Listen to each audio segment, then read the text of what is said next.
தற்போதைய அண்மை செய்தி. புதுச்சேரியில் செய்தியாளரை அவதூறாக பேசிய சீமான் மீது 3 பிரிவுகளில் வழக்கு பதிவு செய்யப்பட்டிருக்கிறது. வில்லியனூர் காவல் நிலையத்தில் சீமான் மீது வழக்கு பதிவு செய்யப்பட்டிருப்பதான அண்மை செய்தியை நாம் பார்த்து வருகிறோம். செய்தியாளரை அவதூறாக பேசியது, கொலை மிரட்டல் விடுத்தது உள்ளிட்ட பிரிவுகளின் கீழ் நாம் தமிழர் கட்சியின் தலைமை ஒருங்கிணைப்பாளர் சீமான் மீது வழக்கு பதிவு செய்யப்பட்டிருக்கும் அண்மை செய்தி.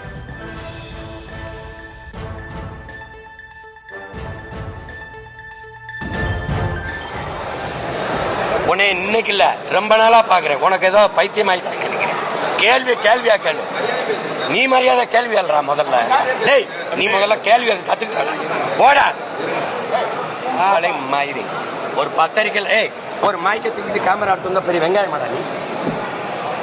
முகரை போடாங்க. ஆளை மயிரி